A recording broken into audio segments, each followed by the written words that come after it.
Who do you want to be?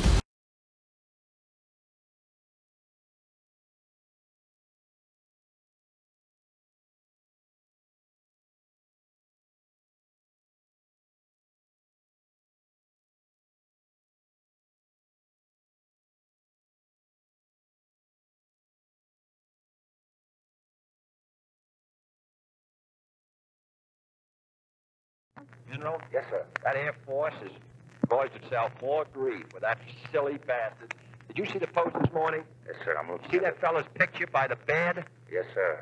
And you see that furniture they bought from Jordan Marsh? What the hell do they let the reporters in there for? Are they crazy up there? Now you know what's going to do. Any congressman's going to get up and say, Christ, if they can throw $5,000 away on this, let's cut them another $1 billion. You just sank the Air Force budget. You're crazy up there. Are they crazy? That silly bastard with his picture next to the bed? Sir, I'm appalled, but... Well, I'm appalled, too. Now, the thing of the matter is, I'm going to get that furniture. I've just told Sylvester, and you can talk to him. I want to find out if we pay for that furniture, because I want it to go back to Jordan Marsh's. All right, sir. Then I want that fella's incompetent who had his picture taken next to Mrs. Kennedy's bed, if that's what it is. I mean, he's a silly bastard. I wouldn't have him running a cat house.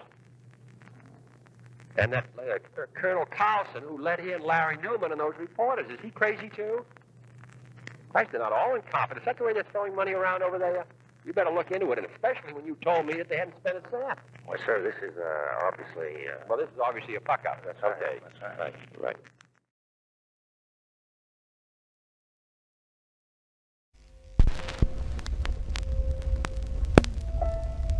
We shall pay any price, bear any burden, meet any hardship, support any friend, oppose any foe to assure the survival and the success of liberty.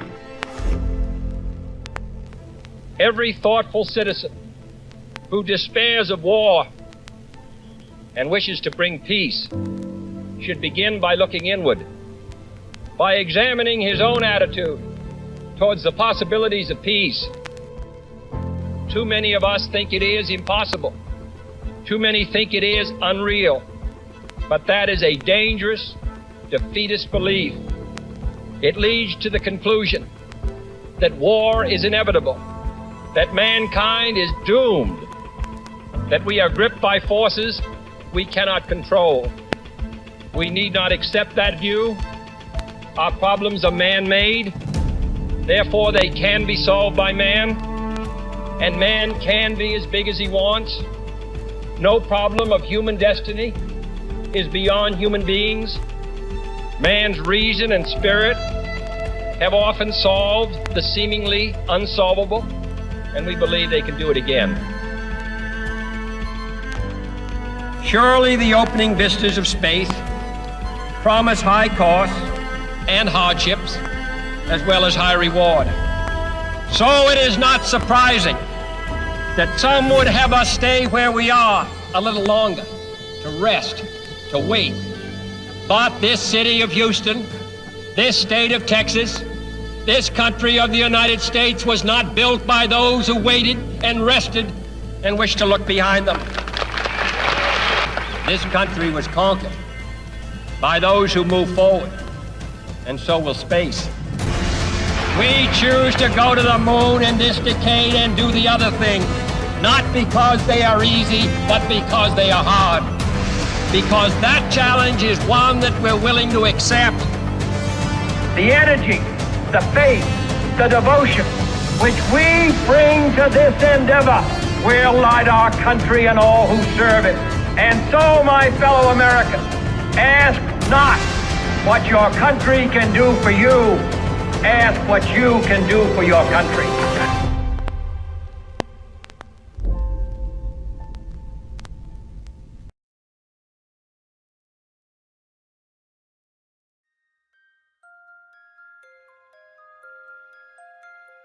We meet in an hour of change and challenge, in a decade of hope and fear, in an age of both knowledge and ignorance.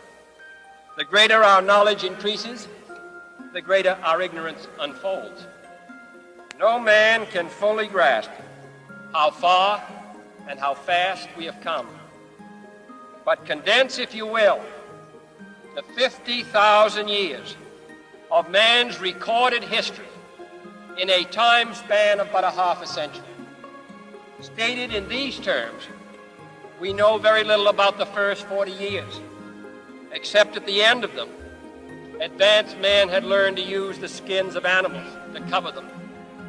Then about 10 years ago, under this standard, man emerged from his caves to construct other kinds of shelter. Only 5 years ago, man learned to write and use a cart with wheels. Christianity began less than 2 years ago.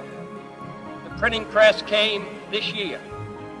And then less than 2 months ago, during this whole 50-year span of human history, the steam engine provided a new source of power.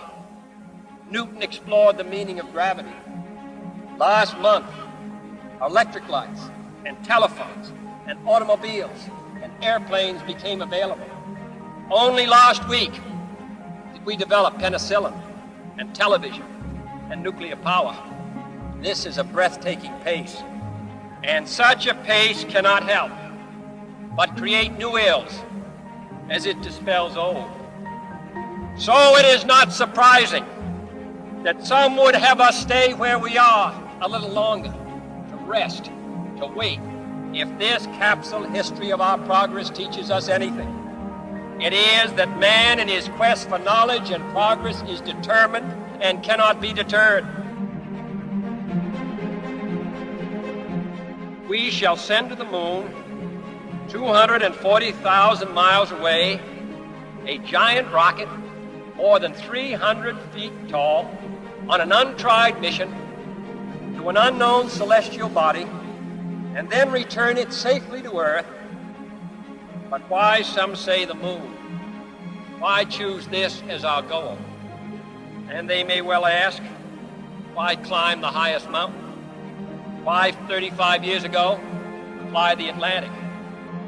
We choose to go to the moon. We choose to go to the moon.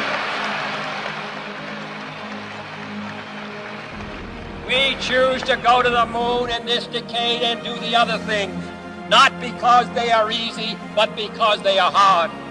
Because that goal will serve to organize and measure the best of our energies and skills.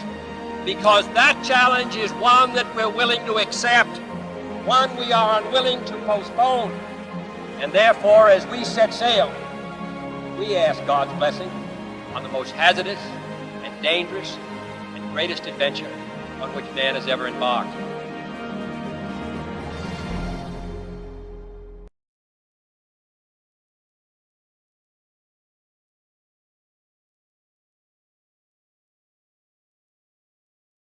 A flash from Dallas. Two priests who were with President Kennedy say he is dead of bullet wounds. This is the latest information we have from Dallas.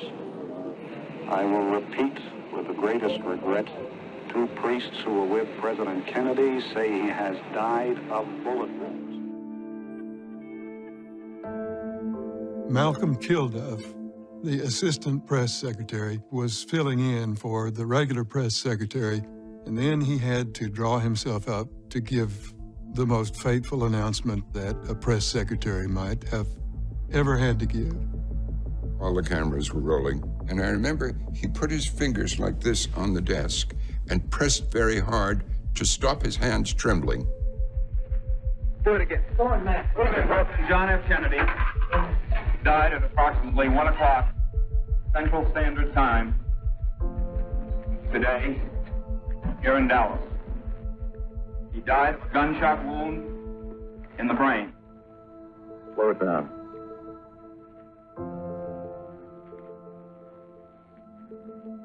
I have no other details regarding the assassination of the president.